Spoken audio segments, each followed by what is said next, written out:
Hola, buenas tardes. En primer lugar, les quiero dar las gracias a ustedes por su presencia aquí y, por supuesto, a los invitados. Hoy tengo el agrado de cumplir con la misión de... Me han encomendado moderar un panel que lleva por nombre Plumas Fantásticas. Una manera un tanto enigmática y certera de llamarlo. Y digo enigmática porque la fantasía está presente de una manera u otra en la obra de estos tres grandes escritores. Y también certera porque efectivamente los tres representan son verdaderamente tres representantes de una literatura hispanoamericana excelente. Ninguno de ellos necesita presentación, pero como de alguna manera yo tengo que justificar que estoy aquí, pues me van a permitir que dirija algunas palabras. Luego yo pretendo desaparecer y que el debate les pertenezca a ellos enteramente. Nona Fernández nació en Santiago de Chile, es actriz y escritora. Ha publicado el volumen de cuentos El cielo y las novelas Mapocho y Avenida 10 de Julio Huamachuco, ambas ganadoras del Premio Municipal de Literatura, además de Fuenzalida, Space Invaders, Chilean Electric y La Dimensión Desconocida.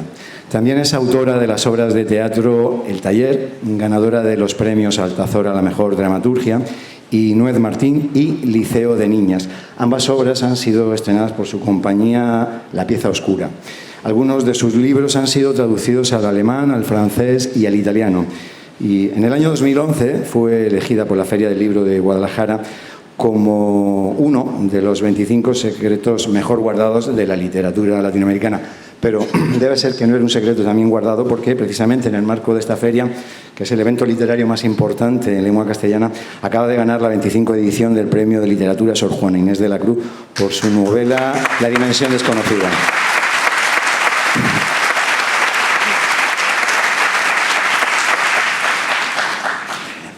Edmundo Paz Soldán nació en Cochabamba, en Bolivia. Estudió Relaciones Internacionales en universidades de Argentina y Estados Unidos, a donde llegó, fíjense ustedes, con una beca de jugador de fútbol. Pero le pasó algo parecido a Julio Iglesias, una oportuna... ¿Es cierto? Una oportuna lesión, pero bueno, verdaderamente su vocación literaria fue lo que le llevó a concentrarse en su carrera académica. En 1997 se doctoró en Literatura Hispanoamericana de la Universidad de Berkeley, en California, y desde ese mismo año es profesor de Literatura Latinoamericana en la Universidad de Cornell. Es autor de las novelas Días de papel, Alrededor de la torre, Río fugitivo, Sueños digitales, La materia del deseo, El delirio de Turing, Palacio quemado, Norte e Iris. También de los libros de cuentos Las máscaras de la nada, Desapariciones, Amores imperfectos, Billy Ruth y Las visiones. Ha coeditado además los libros Se habla español y Bolaño salvaje. Sus obras han sido traducidas a 11 idiomas, ha recibido numerosos premios también, entre los que destaca el Juan Rulfo de Cuento en el año 97 y el Nacional de Bolivia en el año 2002. También ha recibido una beca de la Fundación Guggenheim y colabora en diversos medios, entre ellos La Tercera. Y por...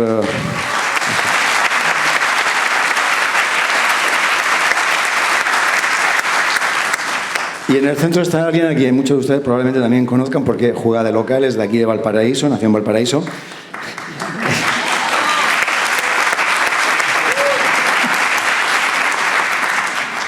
Esto es una pichanga a tres, ¿eh? Es escritor de literatura fantástica y de divulgación histórica, es autor de las novelas Yggdrasil, Trinidad, Cinco, Calfucura, Policía del Karma, Yuscuma, La guerra interior y además de otras obras personales y colectivas. Y también ha explorado el lado B de los hechos acaecidos en este país con Historia secreta de Chile, que como bien saben ustedes se ha convertido en un fenómeno editorial. Ha sido galardonado con los premios de la Universidad Politécnica de Cataluña, del Festival Internacional del Cómic a la mejor novela gráfica y también el Municipal de Literatura de Santiago.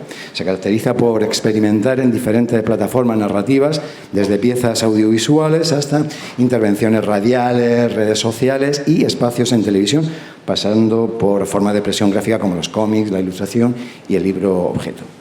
Y sin más preámbulos, me gustaría iniciar esta conversación con estos tres destacados escritores haciendo una pregunta. Me gustaría abrir la conversación con una reflexión acerca precisamente de la fantasía. La fantasía, en vuestra opinión, ¿es una herramienta útil para describir la realidad? Una realidad que a veces es amarga, que a veces es dramática, ¿o es una sutil forma de evasión? Bueno, creo que... Bueno, buenos días, buenas tardes. Encantado de estar aquí. Creo que las dos cosas a la vez. A mí, por ejemplo, yo vivo hace tiempo en Estados Unidos y quería escribir de esta situación actual, digamos, post 11 de septiembre. Quería escribir una novela sobre las invasiones a Irak y Afganistán. Y estaba cuando comencé a hacer la investigación, me di cuenta que me saturaba tanto el tema, porque estaba en ese momento en las noticias todo el tiempo, Afganistán, Irak, ¿no? Los abusos de los soldados en Afganistán, que ese era el tema que me interesaba escribir.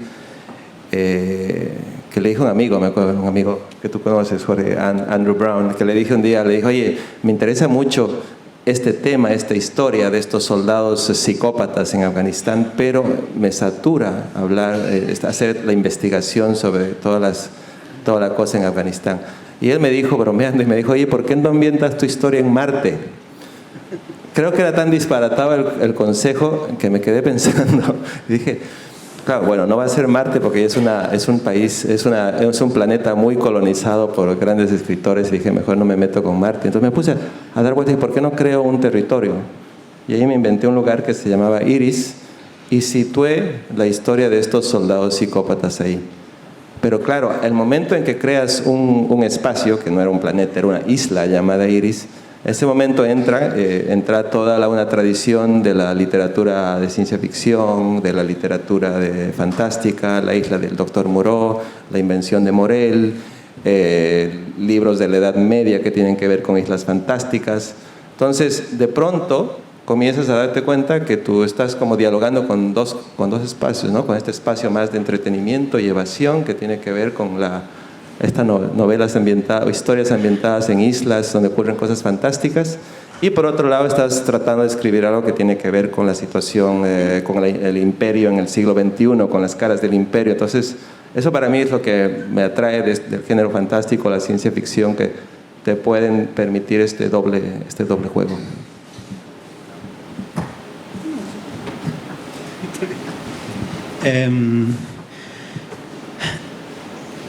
Lo primero es establecer que quizás un artista no debería hacer algo porque va a tener un efecto. Es súper discutible, me refiero a la idea esa de si el arte es instrumental de alguna cosa. Lo que sí creo es que si un escritor tiene inquietudes políticas, por la misma razón de coherencia debería verse reflejado en su obra, pero no es obligatorio, ¿no? Entonces, si la ciencia ficción es algo u otro, creo que es una pregunta que no viene tanto al caso, pero sí preguntárselo personalmente. En mi caso, sí, porque tengo inquietudes que son de orden político. A veces se ve a la ciencia ficción como un medio de escape, ¿no? Un medio de fuga de la realidad. Y curiosamente, este vehículo, aunque el escritor lo quiera, lo persiga o no, termina siendo un reflejo de la sociedad. Y por una razón súper particular, creo yo. Es que cuando tú tienes que escribir ciencia ficción o fantasía, tienes que diseñar un mundo, un escenario donde eso ocurre. Y finalmente, no tienes, por contexto histórico, no tienes mucho más de dónde echar mano, sino de lo que conoces. Y regularmente se recurre al propio contexto, ¿no? Y lo que terminas dibujando, lo quieras o no, sea un libro de denuncia o no, termina de alguna forma reflejando los problemas, las dificultades y los conflictos que ocurren en tu realidad. Hay una novela de 1899 que se llama La máquina del tiempo, de Herbert George Wells, donde está pero nítido a esto que nos referimos.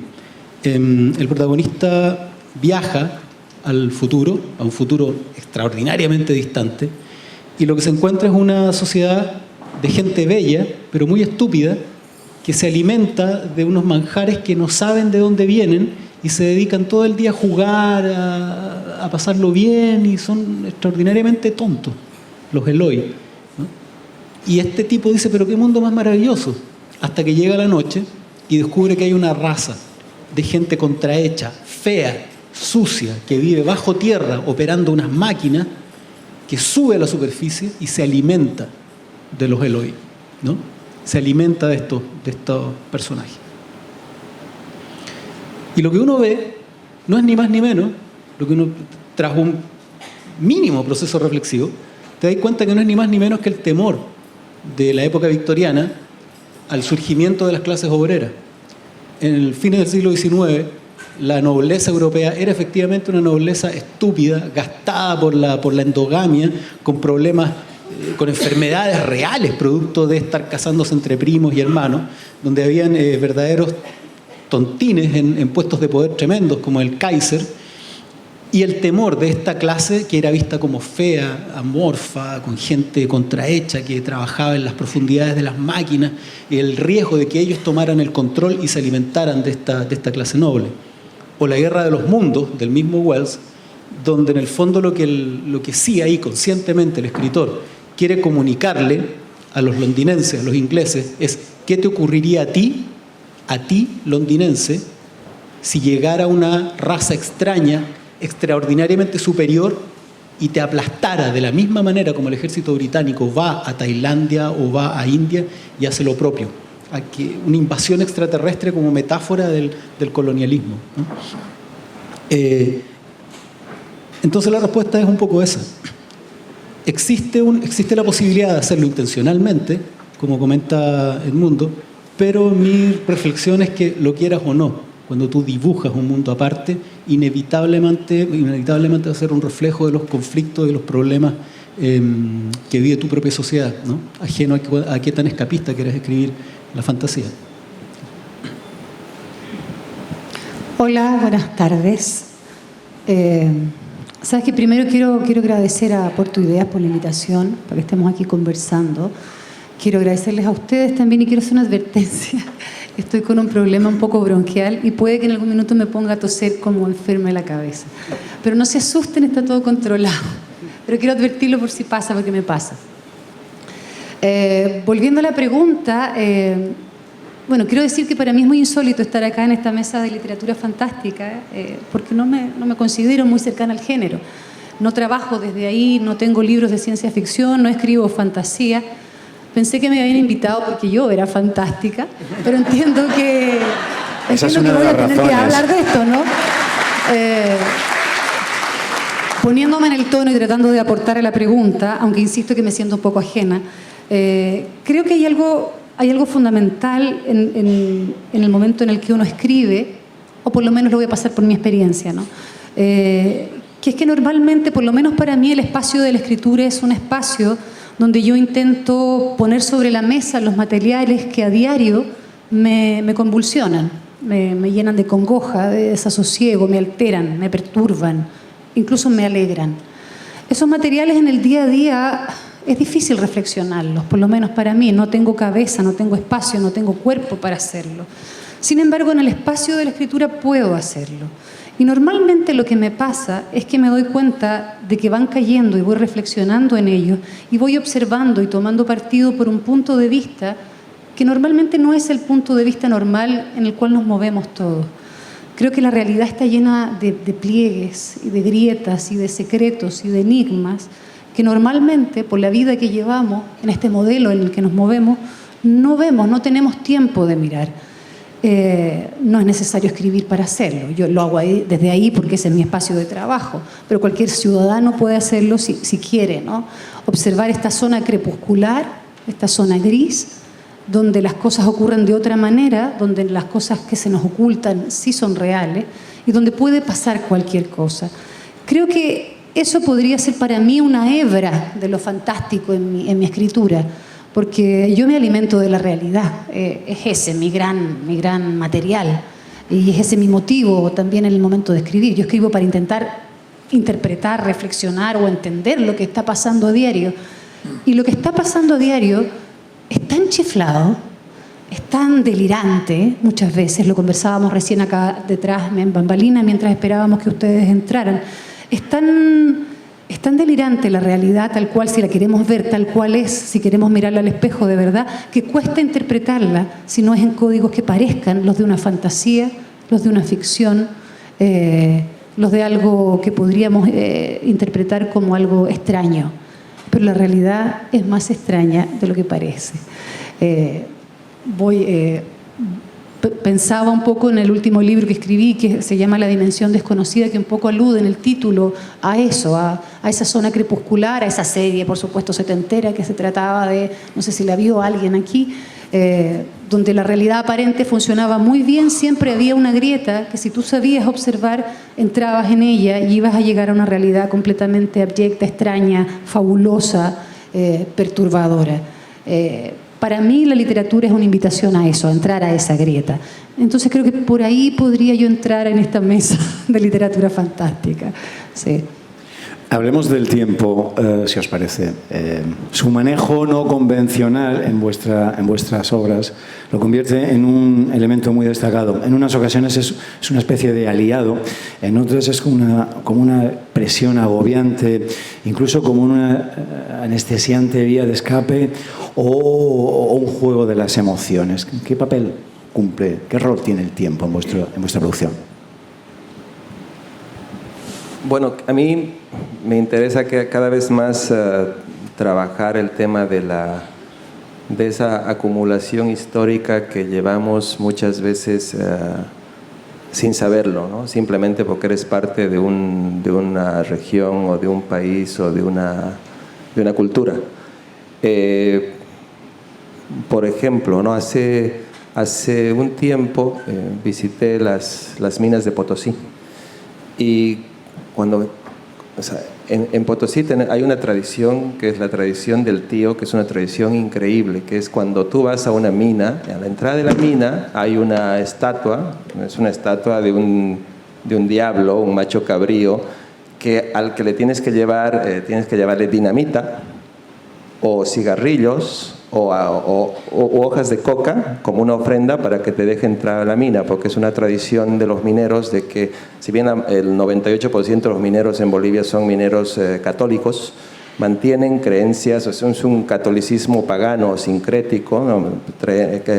Creencias prehispánicas en las que se juntan, ¿no? La idea de la oscuridad como el territorio del enemigo, del mal, pero que aquí el mal se personifica en este diablo. Entonces, el territorio de la luz es el de Dios, y tú vas a la iglesia y le puedes rezar a la iglesia, a Dios, pero cuando quieres entrar a la tierra tienes que pedirle permiso y rezarle al demonio, ¿no?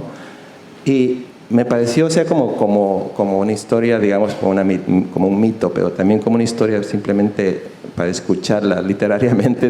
Fíjate que tenía un tremendo potencial como historia. Entonces, cuando yo estaba creando, por ejemplo, esta historia de esta isla, y decía, esta isla tiene que tener una mitología, este lugar que se llama Iris tiene que tener una mitología.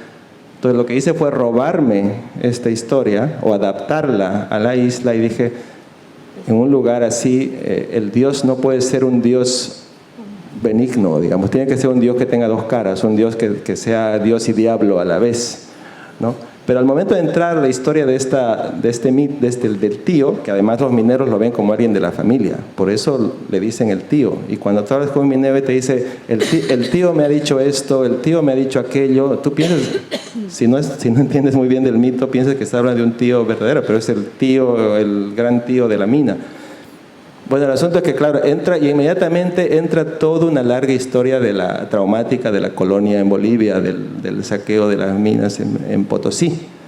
Pero es simplemente remitir a un símbolo que te excede, te sobrepasa. Y la sola mención al tío o a la historia de este mito de las minas, inmediatamente te mete en Bolivia a una historia de larga duración, ¿no? Entonces, para mí, puedo decir, claro, uno piensa que una novela fantástica, una novela de ciencia ficción tiene que estar ambientada en el futuro, con materiales del futuro, pero no necesariamente, ¿no? Para escribir una cosa en el futuro, en realidad estás dialogando con el presente y estás dialogando con la historia. Sí, yo quiero partir un poco de lo que dijo la nona, que la realidad es harto más chiflada. A veces en una ocasión se nos salió una frase conversando con amigos que es que los ingleses y los franceses estaban tan inmersos en la realidad, que es donde se origina la sci-fi. Estaban tan inmersos en la realidad que tenían que escapar a la fantasía. Y que acá en América Latina estábamos tan inmersos en la fantasía que teníamos que escapar a la realidad. Y eso explica un poco cuál es la corriente literaria dominante. Pero claro, nuestra realidad permite esta fuga de manera natural. Nosotros vivimos en un contexto donde no se produjo históricamente una escisión entre lo fantástico y lo materialista. Nosotros tuvimos constantemente, no hubo una pelea entre la educación y el anticlericalismo, ¿no? y la iglesia, no se produjo ese cisma. Las principales universidades las habían traído los curas, muchos de nuestros próceres tecnológicos vienen de la iglesia, no hay esta dicotomía. En América Latina tampoco se produjo tecnología, como para que nosotros tuviéramos el peso, ¿no? Todavía nos llegan los iPads y los cell phones como espejos, como los mismos espejos por los que cambiaban pieles o cuentas de colores, ¿no? Todavía en América Latina se hace carne esa frase de Seclar, creo que, ¿no? Que la magia es indistinguible, o la tecnología se vuelve indistinguible de la magia. Yo les contaba ya que mi abuela me daba cuando yo estaba enfermo, me daba una pastilla que la Bayer había desarrollado millones de dólares, o sea, había utilizado millones de dólares para desarrollarla, tecnología pura, pero después me santiguaba, se meneaba conmigo santiguándome y me ponía cruces con aceite. Hay una mezcla. En América Latina hay una combinación entre realidad, tecnología, mito, magia, catolicismo que no está resuelta. Y esa cazuela hace que nuestra realidad sea la percepción, ojo, la percepción de la realidad sea bastante más demente que en otros lados, por lo menos que nuestros papás europeos. Con respecto al tiempo, también yo la tomo desde este lado, ¿no? Hay una separación importante entre lo que nos dicen que es el tiempo, la percepción del tiempo y cómo realmente lo percibimos. Nos enseñan que el tiempo es una cuestión donde un segundo va después de otro, donde un evento va después de otro, pero la verdad es que lo único que a nosotros nos hace ser es nuestra memoria. Eso es lo que nos hace ser, no nuestros títulos, nuestro cuerpo, nuestra familia, es nuestra memoria, lo que vivimos, lo que no vivimos, lo que nos tocó vivir y que influye en la manera como uno termina siendo, las experiencias vividas. Y ese conjunto, esa carpeta, ese dossier que somos nosotros, es fragmentario, se salta, uno no recuerda qué vivió antes, qué vivió después, si eso que vivió en realidad le contaron que lo había vivido otra persona. Después en mi caso, yo tengo 48, ya no tengo claro qué cosas viví yo, qué me contaron, qué es un mito, qué cuestión fue mentira o qué cosa ocurrió a ciencia cierta. Y durante el día, además, estamos constantemente viviendo de esa manera. Ensoñamos y de repente abrimos los ojos y han pasado 10 minutos. Dormimos 8 horas, hay 8 horas que están cerradas. La manera como vemos es a golpe. Es una forma fragmentaria de vivir. Y cuando uno se pone escritor, se pone en una especie de hiperlucidez o de paranoia, establece ese coto de realidad, esa cota de realidad. Y lo que surge de ahí puede ser alucinante o puede causar pavor, ¿no? No solo la percepción del tiempo, sino también la percepción de realidad. Un cuento que me pidieron fantástico para una especie de concurso gore, y yo conté la historia de un tipo al que entran a su quirófano, lo contaminan, el tipo muere, lo sacan, entra un personaje al lugar donde está el cuerpo, lo cuelgan de los pies, le cortan el cuello para sacarle toda la sangre y llevársela en unos baldes, lo acuestan, lo limpian, lo rajan y lo limpian por dentro de todos los órganos que envuelven en papel del mercurio, en bolsas con el mercurio, con el nombre de cada uno de los órganos, lo rellenan con toallas, con la esponja del baño, con todo lo que pillan, lo cosen, y yo lo que estoy describiendo es lo que le pasó a Eduardo Frei Montalva, ¿no? Lo que le ocurrió a Eduardo Frei Montalva. Uno puede, como escritor, establecer un nivel donde la realidad se vuelve, o sea, alucinante. Yo recuerdo hubo una semana, hace 2 años atrás, donde una ciudad se movió 4 metros En Chile las ciudades se pueden mover, ¿no? Se movió 4 metros, un rayo mató a 40 vacas y una señora hizo una cazuela con los pedazos de su marido. Eso en un lapso de 4 días, cuando fue el terremoto de Iquique y se desplazó. Cuando tú, desde un punto de vista literario, mandas una sonda hacia la realidad y lo ves desde esos puntos de vista, descubres que vives en un mundo absolutamente demencial. En Santiago uno se sube a unas cajas metálicas donde va una persona que tú no sabes si ha dormido 8 horas o está bajo los efectos de la anfetamina, que anda 80 kilómetros por hora entre medio de edificios de concreto, y tú vas durmiendo en la micro. Y va a ir en una caja metálica a 80 kilómetros por hora, ¿no? Esa forma de nuevo ángulo, y sobre todo en América Latina, donde, como les contaba, también existen exorcismos por teléfono, es decir, te pueden hacer un exorcismo vía satélite o leerte las cartas vía satélite. Cuando tú encuentras ese punto de vista, esto es demencial, ¿no? Eso. Sí, es que uno hace el ejercicio como el hombre de vista de rayos X, ¿no? Que finalmente, claro, nos movilizamos con mucha normalidad, pero de pronto si uno enciende el switch y empieza a observar un poco mejor las cosas, se vuelven fantásticas, sin duda fantásticas.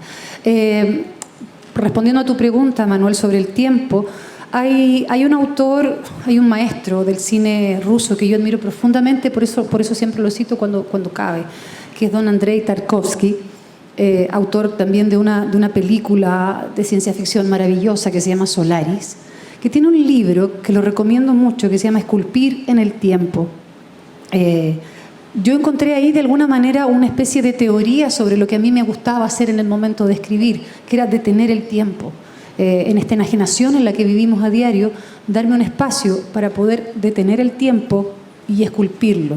Y entender el tiempo también, como lo decía el Jorge recién, no como una línea, que es como se nos ha enseñado, un minuto tras otro, una fecha tras otro, ¿cierto? El tiempo es un concepto muy extraño y va pasando al mismo tiempo. Hay distintas capas de temporalidad. En este mismo momento nosotros podemos estar viviendo este presente, que sin duda lo estamos viviendo, pero también alguna parte de nuestro inconsciente está viviendo en otro momento. Para hacerlo gráfico, si pensamos que las estrellas que nos iluminan en la noche, cuando nos iluminan, cuando el smog nos deja verlas, sin duda, están presentes en nuestro presente y no son más que una explosión que ocurrió hace cientos de millones de años en un supuesto pasado. Ahí es donde podemos entender de manera gráfica que el tiempo no existe, que el tiempo es un concepto, que ese tiempo está en nosotros y nosotros lo podemos organizar como queramos. Nosotros podemos esculpirlo. A mí la literatura me interesa justamente porque es un espacio donde yo puedo esculpir en el tiempo. El tiempo y los recuerdos son dos caras de la misma moneda. Nuestra memoria nos constituye. Nos hace como personas. Es verdad, estoy súper de acuerdo también con el compañero aquí presente. Lo único que tenemos en nuestra memoria, lo único que nos constituye son nuestros recuerdos falsos, nuestros recuerdos reales, los recuerdos colectivos que tenemos, nuestra propia memoria. Y ese también es un espacio que para mí es fundamental y se ha vuelto como una especie de obsesión en mi trabajo, trabajar la memoria, la biográfica, la personal, la histórica, la colectiva, la oficial, entender cuál es la política de la memoria, poder instaurar literariamente una política de la memoria, establecerla. ¿Qué recuerdo cuando recuerdo? ¿Qué quiero recordar y qué no? ¿Cuándo me miento? ¿Por qué nos mentimos? ¿Cómo constituimos una memoria colectiva? ¿Cómo establecemos un palincesto de versiones sobre las cosas sin tener que necesariamente mi versión ser opuesta a la otra, sino que ser un complemento?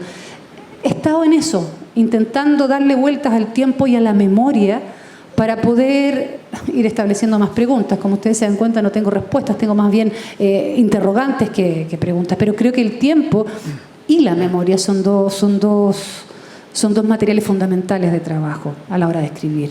Justamente al hilo de lo que estás comentando, Nona, yo quería preguntaros algo que ella ya se ha referido, y es qué papel juega en vuestra conciencia creativa el peso de las vivencias y de los recuerdos personales, pero también del pasado social y político y de la memoria histórica que tenemos. Bueno, justo ahora, hace poco leí leí los libros de Jorge y Nona y me hicieron pensar mucho en en algo que uno de los primeros libros que escribí, porque Nona leí Space Invaders, que está ambientada en la época de la dictadura, pero en los años 80, y habla de unos chicos de 11, 12 años y de cómo poco a poco esa inocencia se va perdiendo. No sabían que estaban viviendo bajo una dictadura y poco a poco, a medida que van creciendo, van como enterándose de lo que está pasando, del horror del país, ¿no? Y yo viví hasta los 15 años en Bolivia bajo dictadura. El 82 fue que termina la dictadura y comienza la democracia. Y también, o sea, esos años, yo me acuerdo, venía de una familia de clase media en la que digamos, el orden, paz y trabajo de la dictadura, que era el lema, orden, paz y trabajo, era el lema de mi familia, digamos, ¿no? Era algo que simplemente, ¿no? Una familia como mucha gente de clase media que después con los años reinventa su historia pensando que todo el mundo estaba contra la dictadura. Mi familia estaba a favor del gobierno de Banzer. Luego el paso a la democracia fue un paso muy traumático.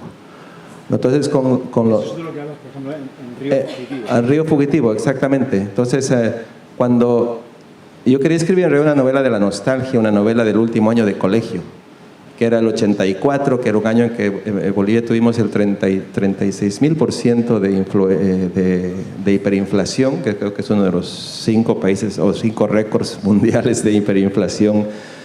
Y claro, fue un año de caos, pero un año en el que todavía nosotros en colegio no nos dábamos cuenta, claro, estábamos comenzando la democracia, se hablaba de este caos democrático y había hasta nostalgia de la época dictatorial. Entonces, digamos, de lo que yo he escrito, quizás esa haya sido la novela más personal en cuanto a meter anécdotas, historias de ese periodo traumático que significó esa transición. Pero y ahí, claro, el desafío, quizás me imagino que a ustedes les pasa lo mismo, el desafío es, tú después con los años ya tienes otro tipo de información y otro tipo de mirada y otro tipo de conciencia. ¿Cómo haces para recuperar cierta inocencia o ingenuidad para tus personajes? Porque, claro, yo ya sé pero que yo recuerde, digamos, claro, los años de la dictadura fueron para mí unos años de inocencia, digamos. Yo tenía 8 años, 9 años, jugaba en el barrio y no sabía lo que estaba pasando en el país. Entonces, el desafío es cómo creando, digamos, sabiendo esta historia, tienes que crear personajes en los que, no sé, o puede que poco a poco se van descubriendo una realidad, ¿no? Como en el caso de Space Invaders, que está muy, muy bien hecho y funciona magníficamente. O si no, no sé, cómo lo alumbras a través de la ficción, cómo haces que esa microhistoria, que de alguna forma remita a la macrohistoria sin necesidad de hablar directamente de esa macrohistoria. ¿Cómo haces que ese caos, cómo hacíamos estos juegos, pueden reflejar aquello que estaba pasando en el país sin que lo supiéramos de manera consciente?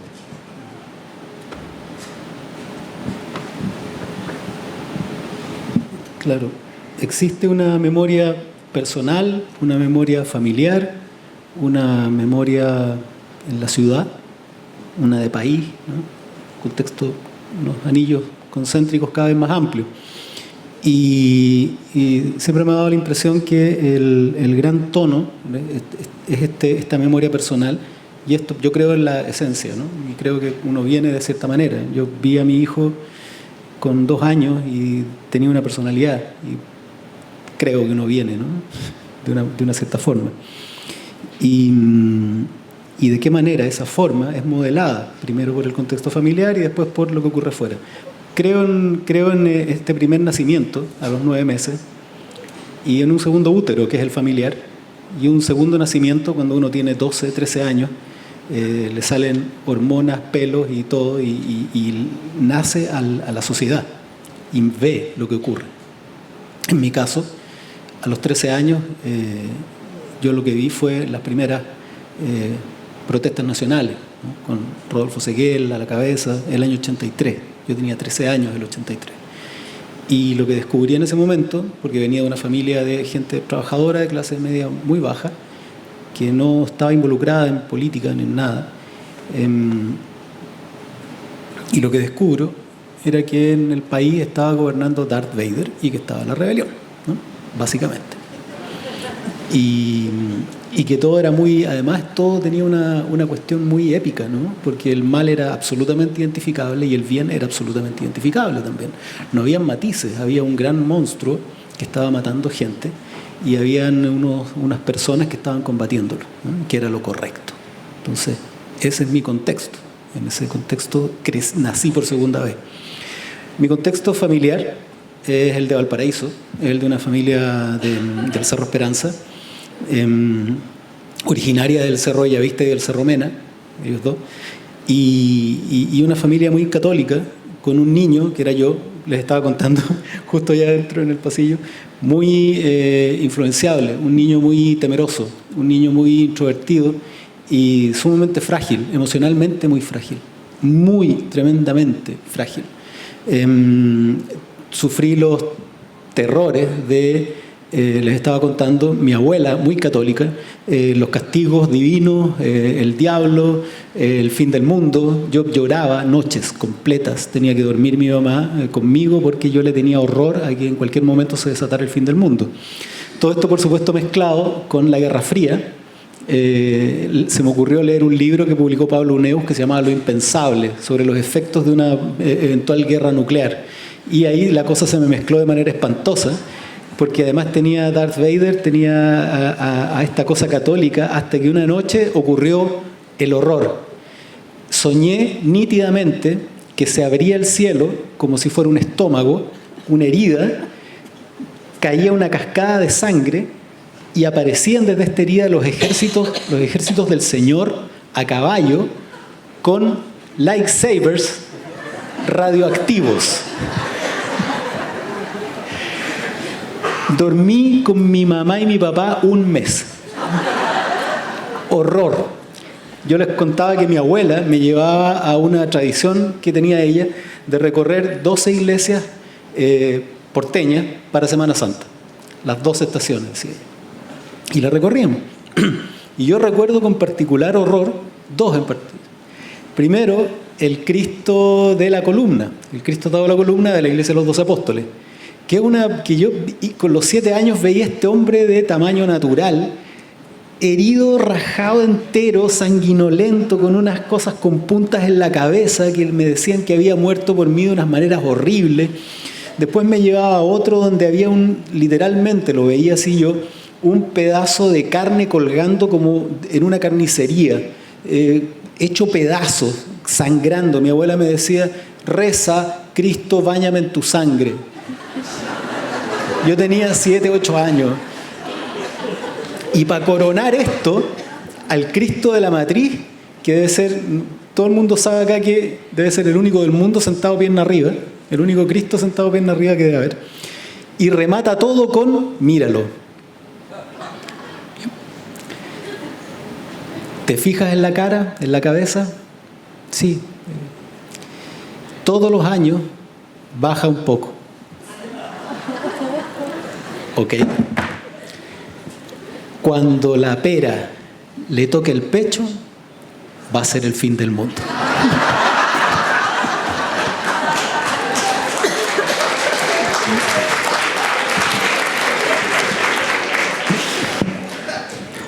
Entonces sumen lo que les conté antes, además, tradiciones, mitos, ritos populares, venidos también de tradiciones indígenas, ¿no? La cruz de Paico, las lanitas rojas, los santiguados, la tecnología, los mitos católicos, toda esta mezcolanza, y me produjo un trauma tremendo. Entonces esa es mi historia, mi primera historia. Además yo era muy lector.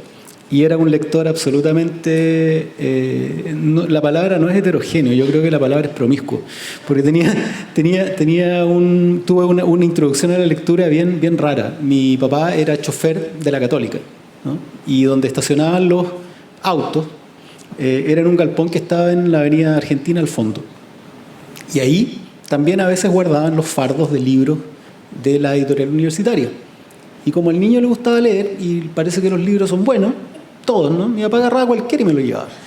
Y entonces yo leía libros de divulgación científica sobre la actualidad de los agujeros negros, leía leía libros de José Zorrilla o del libro de español, me leía entero el Altazor con 10 años, no entendí nada, pero estaba entretenido. Pero también leí fragmentos del Decamerón, que es como, claro, como pornografía medieval. Claro, entonces mi formación es una deformación académica extraña, era una mezcla, ¿no?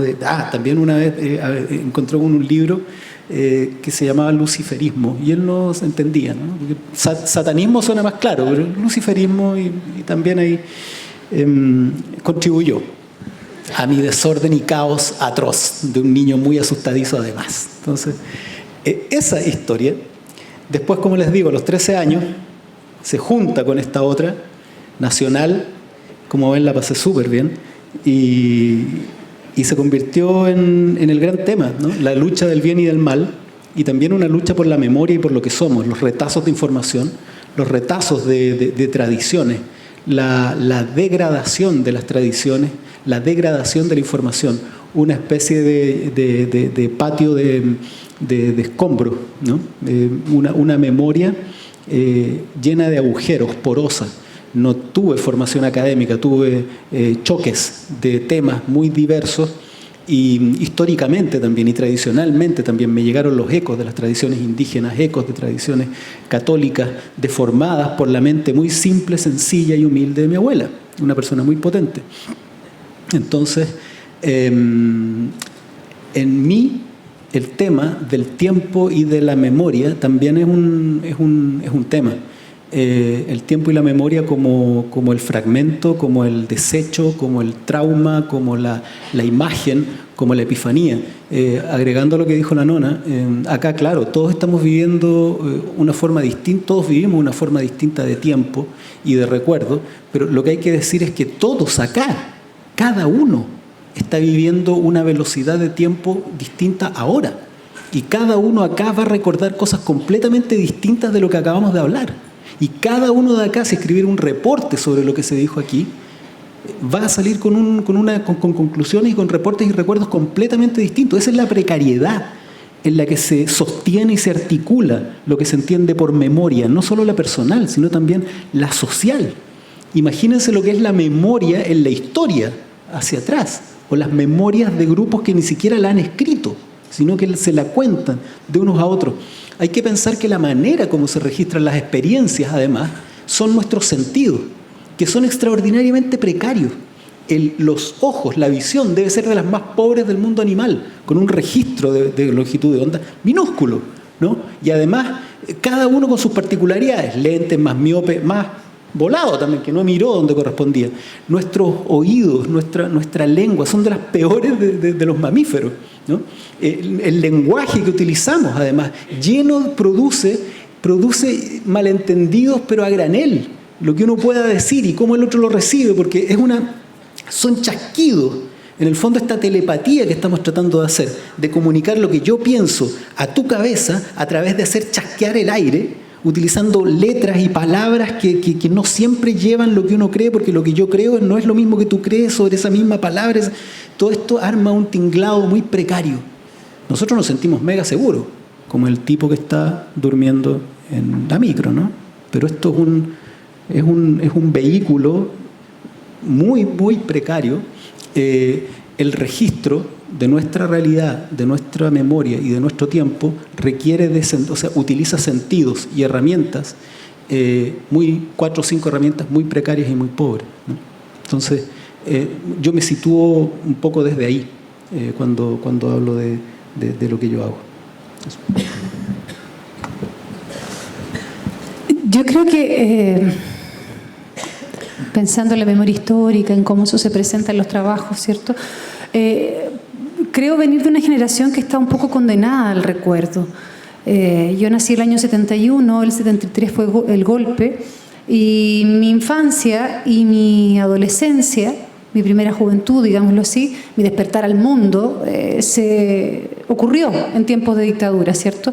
Recuerdos como los que plantea el Jorge, de que uno sale al mundo en el momento donde hay manifestaciones, velatones, muertes, velorios. Además participé de alguna u otra manera de un grupo que estaba meridianamente movilizado.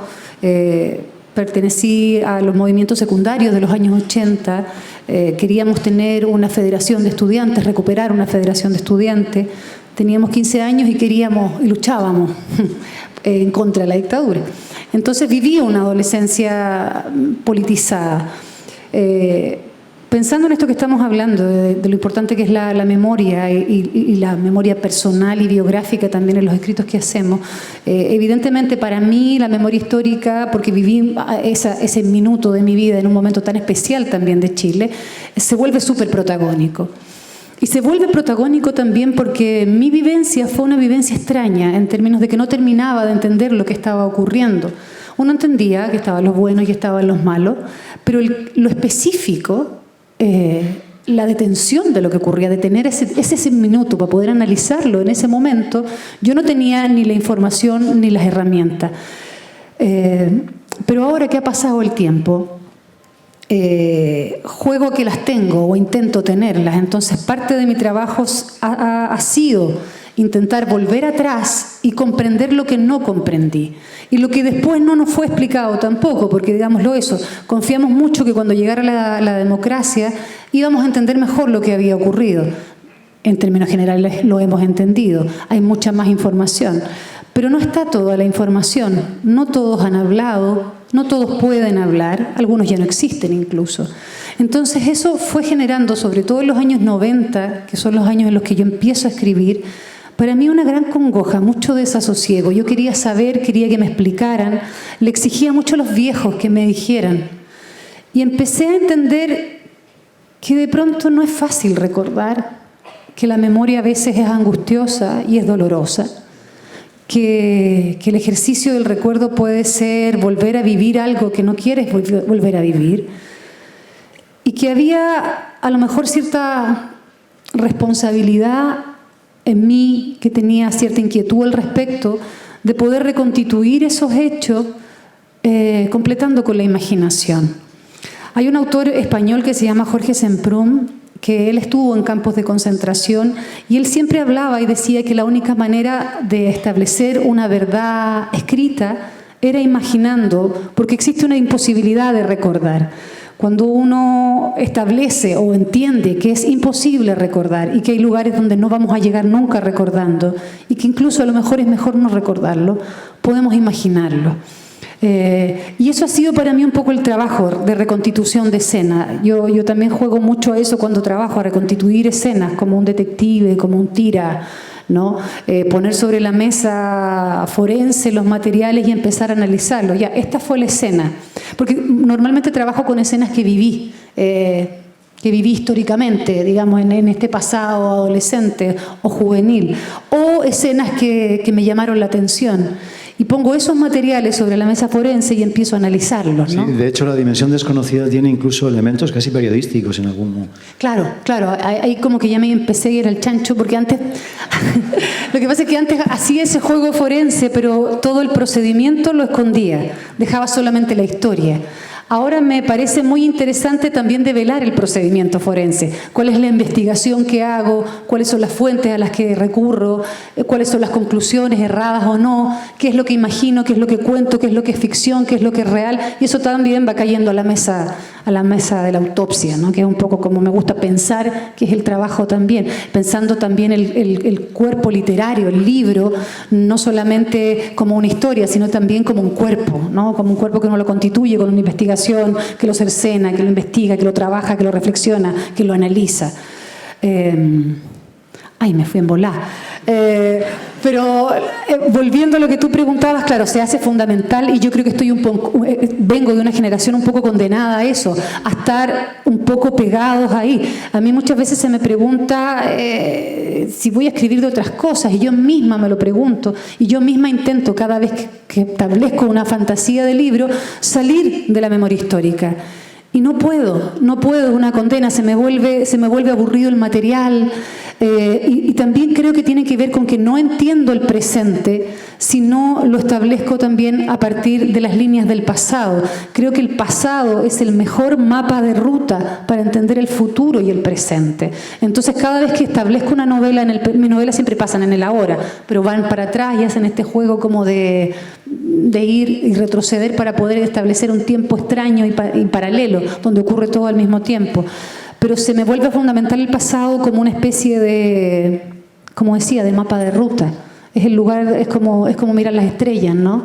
Uno las mira y esas luces que están ahí, que son explosiones de hace millones de años, te pueden indicar cuál es el camino. Lo mismo pienso del pasado. Es un mapa de ruta y por eso vuelvo a él. Y mi pasado histórico tiene mucho que ver con la dictadura. Nona, no te preocupes si te vas en volada porque este panel se llama Plumas Fantásticas. Un fuerte aplauso, por favor.